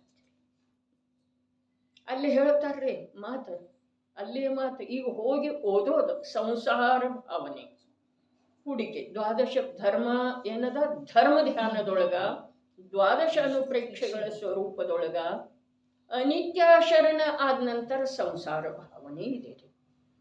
ಆ ಸಂಸಾರ ಭಾವನೆಯೊಳಗ ನರಕದ ದುಃಖದ ವರ್ಣನೆ ಬರ್ತಿದೆ. ಅಲ್ಲಿ ವಿಭಂಗ ಜ್ಞಾನದಿಂದ ಓಹೋ ನಾನು ಪೂರ್ವಭವದಲ್ಲಿ ಏನು ಮಾಡಲಿಲ್ಲ, ಸದ್ಗುರುಗಳ ಸತ್ಪುರುಷರ ವಚನದ ವಿಶ್ವಾಸ ಮಾಡದ್ದನ, ಅವರ ಹೇಳಿದರನೂ ಕೂಡ ನಾನು ವಿಶ್ವಾಸ ಮಾಡದ್ದನ, ಅನ್ಯಾಯ ಅನೀತಿಯ ಅಭಕ್ಷದೊಳಗೆ ಮುಳುಗಿ ಹೋದೆನು. ಅದರ ಫಲಸ್ವರೂಪವಾಗಿ ಈಗ ನಾನಿಲ್ಲಿ ಬಂದೆನಲ್ಲ, ಈಗ ಏನು ಮಾಡಲಿ? ಅಲ್ಲಿ ಮರಣ ಇಲ್ಲ ಅಂಥೇಳಿ ಹೇಳಿದ್ರಿ. ಆಯು ಪೂರ್ಣ ಆಗುವವರೆಗೆ ಅಸಂಖ್ಯಾತ ಕಾಲದವರೆಗೆ ಅಲ್ಲಿ ಆ ದುಃಖವನ್ನು ಭೋಗಿಸಬೇಕಾಗೋದು. ಏನು ಮರಿ ನಿನ್ನ ಹೆಸರ? ಆದಿರಾಜ್. ಓ, ಭರಚಕ್ರವರ್ತಿಯ ಮಗ ರೀ. ಅರ್ಕ ಕೀರ್ತಿ ಆದಿರಾಜ. ಏನು ಹೇಳ್ತಾ ಇದೆ? ಅಸಂಖ್ಯಾತ ಕಾಲದವರೆಗೆ ಅಲ್ಲಿಂದ ಮರಣ ಆಗುವುದಿಲ್ಲ. ದೃಷ್ಟಾಂತ ಹೇಳಿದ್ರೆ ನೀರಿನಲ್ಲಿ ಒಣಕೆಯಿಂದ ಕುಟ್ಟುವುದರಿಂದ ನೀವು ಓದ್ತಿರನಿಲ್ಲ ಗೊತ್ತಿಲ್ಲ, ಓದ್ರಿ ಅಂಥೇಳಿ ನಂದು ವಿನಂತಿ ಇದೆ. ನೀರಿನಿಂದ ಒಣಕೆಯನ್ನು ಕುಟ್ಟುವುದರಿಂದ ನೀರು ಹೀಗೆ ಪುಡಿ ಪುಡಿ ಆದ ಹಾಗೆ ಚಿನ್ನ ಭಿನ್ನ ಆದ ಹಾಗೆ ಕಾಣಿಸ್ತಿದೆ. ಮತ್ತು ಒಣಕೆಯನ್ನು ಎತ್ತಿದೆ, ಮತ್ತು ಒಣಕೆ ಎತ್ತದಿದ್ರೂ ಮತ್ತೆ ನೀರು ಒಂದೇ ಆಗ್ತಿದೆ. ಹಾಗೆ ಅಲ್ಲಿ ಮರಣ ಇಲ್ಲ. ಶರೀರಕ್ಕೆ ಎಷ್ಟು ಬಾಧೆ ಆದ್ರೂ ಚೂರು ಚೂರು ಆದ್ರೂ ಮತ್ತೆ ಒಂದಾಗ್ತಿದೆ. ಹೇಳಿದ್ರಿ ಸದಾ ಸುಖದಾಸ್ಜಿ, ಸದಾ ಸುಖದಾಸ್. ಸದಾ ಸುಖ ಎಲ್ಲಿದೆ? ಆತ್ಮನಲ್ಲೇ ಇದೆ. ಒಬ್ಬ ಆತ್ಮನೇ ನಿತ್ಯ ಇದ್ದಾನೆ, ಭೂತಾರ್ಥ ಇದ್ದಾನೆ. ನಿನ್ನೆ ಹೇಳಿತ್ತಲ್ಲ, ಭೂತಾರ್ಥ ವಸ್ತು ಒಬ್ಬ ಶುದ್ಧಾತ್ಮ, ಉಳಿದದ್ದೆಲ್ಲವೂ ಅಭೂತಾರ್ಥ. ಭೂತಾರ್ಥವನ್ನು ಆಶ್ರಯಿಸಿದ ಮನುಷ್ಯನ ಜೀವೇನದನು ಸಮ್ಯಕ್ ದೃಷ್ಟಿ. ಇನ್ನು ಅಲ್ಲಿ ಹಾಗೆ ಅಸಂಖ್ಯಾತ ಕಾಲದವರೆಗೆ ಮರಣಿಲ್ಲ, ಒಂದು ಕ್ಷಣದ್ದನು ನಿದ್ರೆ ಇಲ್ಲ, ವಿಶ್ವಾಸ ಇಲ್ಲ, ಸಾತ ಇಲ್ಲ. ಮುಂದೇನ? ನಾನು ಹಾಗೆ ಮಾಡಬಾರ್ದಾಗಿತ್ತು, ನಾನು ಹಾಗೆ ಮಾಡಬಾರ್ದಾಗಿತ್ತು, ನಾನು ಜ್ಞಾನಿ ಗುರುಗಳ ವಚನದ ಅನುಸಾರ ನಡಿಬೇಕಾಗಿತ್ತು. ಈ ಪಶ್ಚಾತ್ತಾಪದ ಬೇಗೆಯೊಳಗನ ಸುಟ್ಟು ಹೋಗ್ತಾನೆ. ಹೀಗೆ ಜೀವರುಗಳ ನರಕಿ ಜೀವರುಗಳು. ಇನ್ನು ಯಾವನೋ ಜೀವ ಅಲ್ಲಿ ಕೂಡ ಪಶ್ಚಾತ್ತಾಪದ ಮೂಲಕ, ಈಗ ನೀ ಪ್ರಾಯಶ್ಚಿತ್ತ ಅಂತಲ್ಲ, ಪಶ್ಚಾತ್ತಾಪದ ಮೂಲಕ ಏನು ಮಾಡ್ತಾನೋ ಅಂತಂದ್ರ ಅಲ್ಲಿ ಕೂಡ ಭೇದ ಜ್ಞಾನ ಮಾಡ್ತಾನೆ, ಆತ್ಮನ ಅನುಭೂತಿ ಪಡಿತಾನೆ. ಅದರ ನಂತರವೇ ಸಮ್ಯಕ್ ದರ್ಶನ ಪ್ರಾಪ್ತ ಆಗಿರುವಂಥ ನಾರ್ಕಿ ಜೀವಕ್ಕ ಒಂದು ಕ್ಷಣ ಹೀಗನ್ನಿಸ್ತಿದೆ, ಇದೆಲ್ಲ ಮಾಡಬಾರ್ದು ನಾನು. ಆದ್ರೆ ತಾನಾಗೇನ ಅವನ ಕೈ ಮತ್ತು ಆಯುಧ ರೂಪ ಆಗ್ತಾವ. ಹೀಗೆ ನರಕದ ಮಾತು ಇದೆ. ಇಂಥ ನರಕದೊಳಗೆ ಈ ಜೀವ ಅನಂತ ಬಾರಿ ಹೋಗಿದನ್ರಿ. ಪಂಚ ಪರಾವರ್ತನ ರೂಪದ ಸಂಸಾರ. ಜಘನ್ಯ ಆಯುವಿನಿಂದ ಹಿಡಿದು ಉತ್ಕೃಷ್ಟ ಆಯುವಿನವರೆಗೆ ಅಲ್ಲೇ ಬರ್ತಿದೆ. ಪ್ರತಿಯೊಂದು ಸಮಯ ಭೇದದ ರೂಪದಿಂದ ಆಯುಷ್ಯ ಧಾರಣ ಮಾಡಿ ಈ ಜೀವ ಬರೇ ದುಃಖ.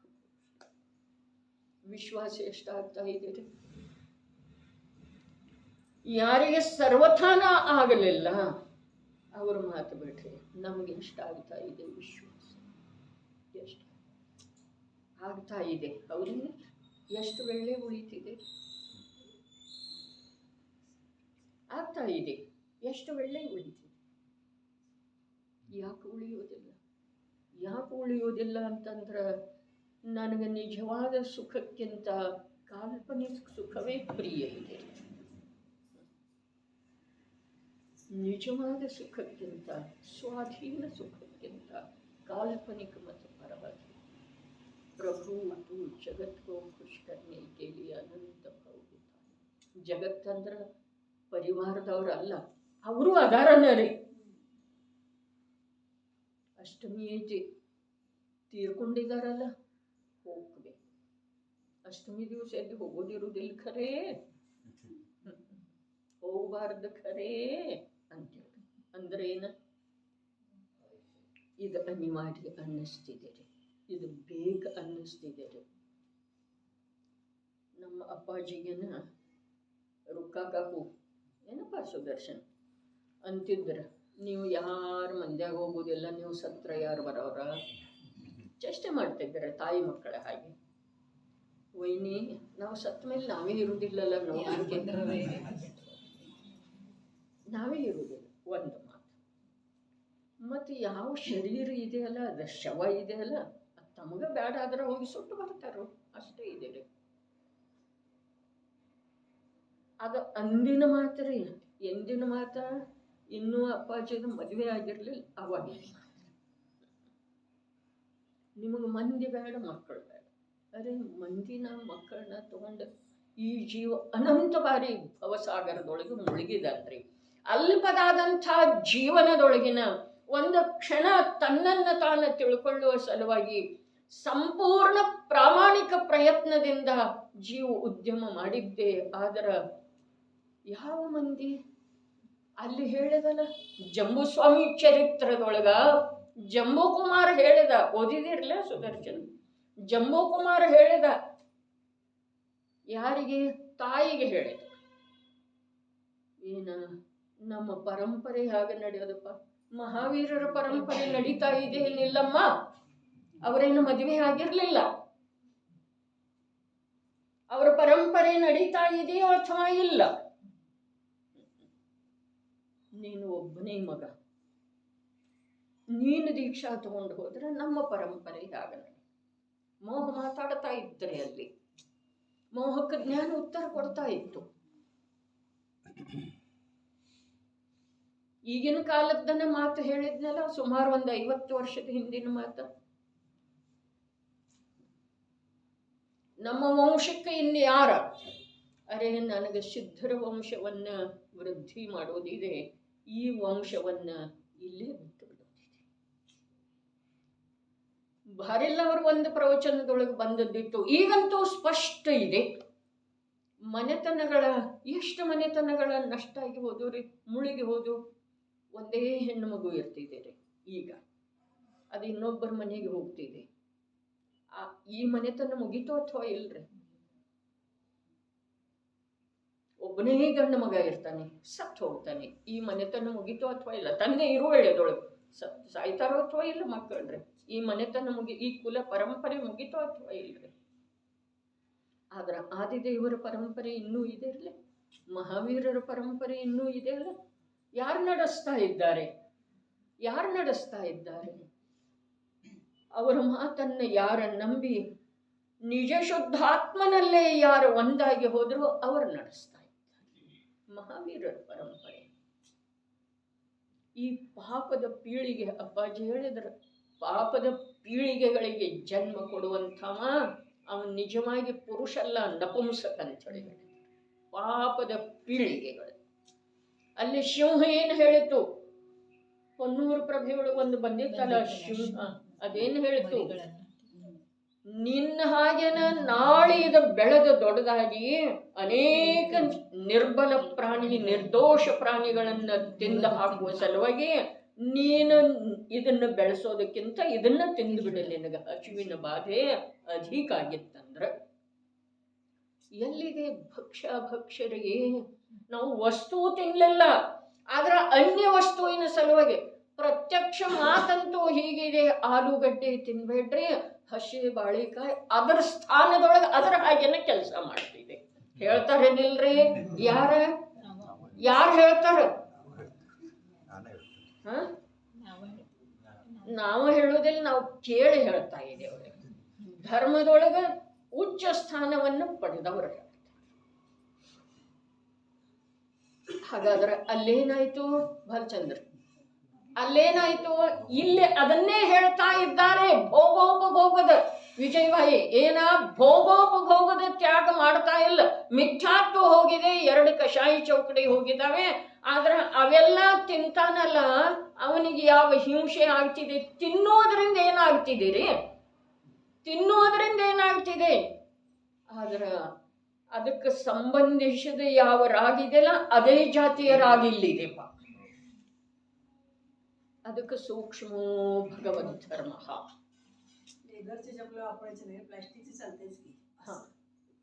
ಎಲ್ಲ ಏನಿದೆ ರೀ ನೋಡ್ರಿ, ಹಿಂಸೆ ಕಮ್ಮಿ ಹಿಂಸೆಯ ಮೂಲಕ ಎಷ್ಟು ಸಾಧ್ಯ ಇದೆಯೋ ಅಷ್ಟು ಕಮ್ಮಿ ಹಿಂಸೆಯ ಮೂಲಕ ಜೀವನ ಮಾಡಂತ ಹೇಳಿದರು.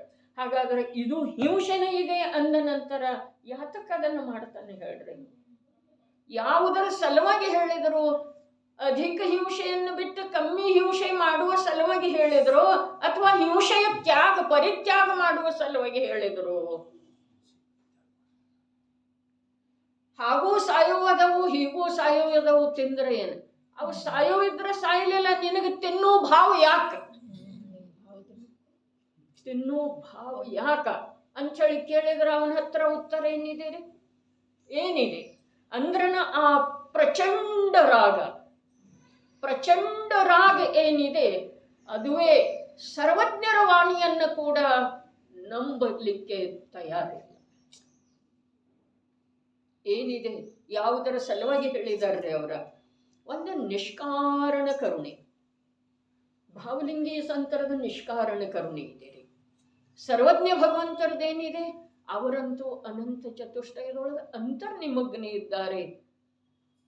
ಲಕ್ಷಾಂತರ ಜೀವಗಳಲ್ಲಿ ಯಾವುದೋ ಒಂದು ಭಾಗ್ಯಶಾಲಿ ಜೀವ ಕೂತಿರ್ತಿದೆಯಲ್ಲ, ಅದರ ನಿಮಿತ್ತದಿಂದ ಸರ್ವಜ್ಞ ಪ್ರಭುವಿನ ದಿವ್ಯತ್ವ ನಿವಾರಣೆ. ಅದರ ನಿಮಿತ್ತದಿಂದ ಭಾಗ್ಯಶಾಲಿ ಜೀವ. ಭಾಗ್ಯ ಯಾರ್ದ? ಸರ್ವಜ್ಞರ ವಚನದ ಮೇಲೆ ವಿಶ್ವಾಸ ಮಾಡಿ ದೇಹ ನಾನಲ್ಲ ಅನ್ನೋ ವಿಕಲ್ಪದಿಂದ ಕೂಡ ರಹಿತ ಆಗ್ತಿದೆ. ದೇಹ ನಾನಲ್ಲ ಅನ್ನೋ ವಿಕಲ್ಪದಿಂದ, ದೇಹ ನಾನು ಅನ್ನೋ ವಿಕಲ್ಪದಿಂದ ಅಲ್ಲ, ಅದು ವಿಕಲ್ಪನೆ ಇಲ್ಲ. ದೇಹ ನಾನು ಅನ್ನೋ ವಿಕಲ್ಪ ಯಾವಾಗ ಯಾರಿಗಿದೆ ಹೇಳಿ?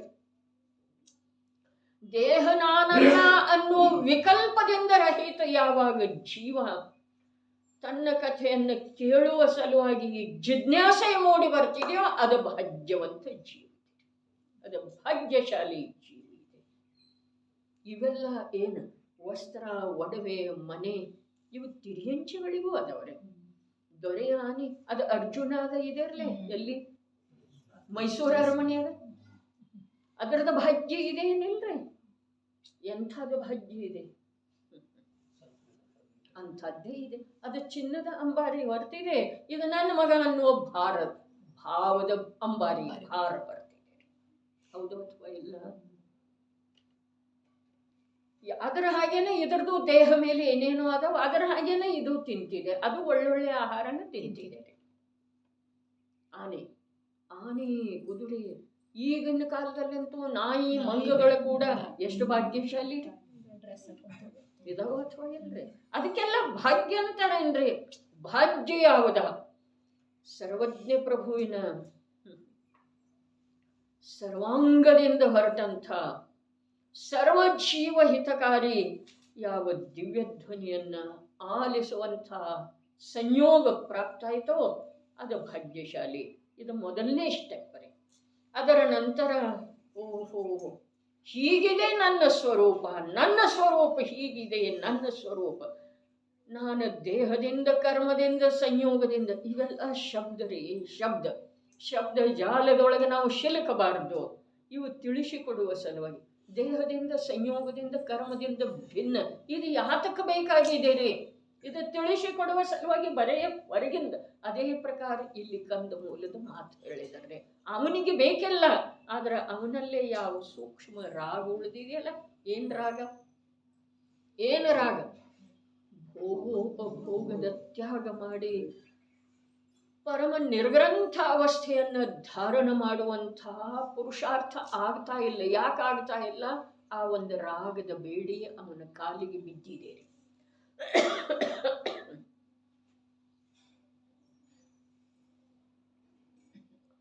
ರಾಗ ಬೇರೆ ಇದೆ, ಲುಬ್ಧತೆ ಬೇರೆ ಇದೆ, ಲೋಭ ಬೇರೆ ಇದೆ ರೀ. ಅರೆ 4 ಕಷಾಯಗಳನ್ನ ಹೇಳು ವೇಳೆದೊಳಗ ಕ್ರೋಧ ಮಾನ ಇವೆರಡು ದ್ವೇಷದಲ್ಲಿ ಬರ್ತವೆ, ಮಾಯೆ ಲೋಭ ಇವೆರಡು ರಾಗದಲ್ಲಿ ಬರ್ತವೆ ಅಂತೇಳಿ ಹೇಳಿದರು. ಅದರ ರಾಗ ಬೇರೆ ಇದೆ, ಲೋಭ ಬೇರೆ ಇದೆ ಪ್ರಭು. ರಾಗದೊಳಗೆ 2 ಭೇದ, 2 ಭೇದ ಮಾಡಿದ ನಂತರ ಕೂಡ ರಾಗದ ಸ್ವರೂಪ ಬೇರೆ ಇದೆ, ಲೋಭದ ಸ್ವರೂಪ ಬೇರೆ ಇದೆ. ಮಾಯೆ ಅಂತೂ ಅಲ್ಲಿ ಕೂಡೋದನ್ನ ಇಲ್ರಿ ನಿಜವಾಗಿ ಆ ಚೌಕಟ್ಟಿನೊಳಗ. ಆದ್ರ ವಿಭಾಗ ಮಾಡುವ ವೇಳೆದೊಳಗೆ 4 2ರಲ್ಲಿ ಹೇಳುವ ವೇಳೆದೊಳಗೆ ಹಾಗೆ ಹೇಳಿದಾರ್ರಿ ಅಂಥೇಳಿ ಜಿನಾಗಮದ ಕಥನ ಪದ್ಧತಿಯನ್ನ, ಶೈಲಿಯನ್ನ, ವಿವಕ್ಷೆಯನ್ನ ಅರ್ಥವಿಸಿಕೊಳ್ಳದ ವಿನಃ ನಮ್ಮ ಯಾವ ಕಾರ್ಯನೂ ಆಗುವುದಿಲ್ಲ. ವೇದನಾದಿಂದ ಆಗ್ತಿದೆ ರೀ. ವೇದನಾ ದುಃಖದ ವೇದನೆ ಮಾಡ್ತಾ ಮಾಡ್ತಾ ಅಲ್ಲ, ಇಂಥ ದುಃಖ ಎಷ್ಟು ಅಸಹನೀಯ ದುಃಖ. ಇದು ನಿಜವಾಗಿ ನನ್ನ ಸ್ವರೂಪ ಇದೆನಾ, ಇದು ಯಾವುದರಿಂದ ಹೀಗಾಯಿತು, ನಾನು ಯಾವಾಗ ಹೀಗೆ ಮಾಡಿದ್ದನು, ನನಗೆ ಯಾಕೆ ಇಂಥ ಫಲ, ಈ ಪ್ರಕಾರದ ವಿಚಾರದ ಯಥಾರ್ಥತೆಯೊಳಗೆ ಇಳಿದು ಹೋಗುವುದರಿಂದ ಅಲ್ಲಿ ತಾನೇ ಮಾಡಿದ ಪೂರ್ವ ಜನ್ಮದ ಕರ್ಮ, ಹಾಗಾದರೆ ಸಾಕಪ್ಪ, ಈ ಕರ್ಮನೂ ಸಾಕು, ಕರ್ಮದ ಫಲ ಭೋಗಿಸೋದನೂ ಸಾಕು, ಅಂಥದ್ದೇನ್ರೆ ಸ್ವರೂಪ ಇದ್ದರ ಅದು ನನಗೆ ಬೇಕು ಅಂಥೇಳಿ ಅವನು ಇನ್ನೂ ಒಳಗೆ ಹೋಗಿ ಆತ್ಮನ ಅನುಭೂತಿ ಮಾಡ್ತಾನೆ. ಅದನ್ನು ವ್ಯವಹಾರದಿಂದ ವೇದನಾ ಸಮ್ಯಕ್ತ್ವ ಅಂಥೇಳಿ ಹೇಳ್ತಾರೆ. ಮುನಿಗಳದ ಉಪಸರ್ಗ ಬೇರೆ, ಸಮ್ಯಕ್ತ್ವದೊಳಗೂ ವೇದನಾ ಸಮ್ಯಕ್ತ್ವ ಅನ್ನೋದೊಂದು ಇದೆ. ಅಂದ್ರನ ಹೌದ್ರಿ, ವೇದನೆಯ ಭಾರದಿಂದ ತತ್ತರಿಸಿ ಇವು ವಿಚಾರದ ಭೂಮಿಕೆಯೊಳಗೆ ಬರ್ತಾನ್ರಿ. ಇಷ್ಟೇ, ವಿಚಾರದ ಭೂಮಿಕೆಯೊಳಗೆ ಬರ್ತಾನೋ ಅರ್ಥಾತ್ ಆ ವಿಚಾರದ ಭೂಮಿಕೆಯ ತಳದವರೆಗೆ ತಲುಪ್ತಾನೆ. ಅಲ್ಲಿ ಸಮ್ಯಕ್ ದರ್ಶನ. ಕಾರಣ ಏನ ಅಂದ್ರೆ ವೇದನಾನ ಅದರ ಕಾರಣ ಅಂಥೇಳಿ ಹೇಳಿದ್ರಿ. ಅದರ ವಿಸ್ತಾರ ಬಹಳ ಇದೆ. ಜ್ಞಾನದಿಂದ ವಿವೇಕದಿಂದ ಸಮ್ಯಕ್ತ್ವ ಆಗ್ತಿದೆ ವಿನಃ ವೇದನಾದಿಂದ ಶುಭದಿಂದ ಸಂಯೋಗದಿಂದ ಅರ್ಹಂತರ ಸಾನ್ನಿಧ್ಯದಿಂದ ಸಮ್ಯಕ್ತ್ವ ಆಗುವುದಿಲ್ಲ. ಪರನಿರಪೇಕ್ಷ ಇದೆ.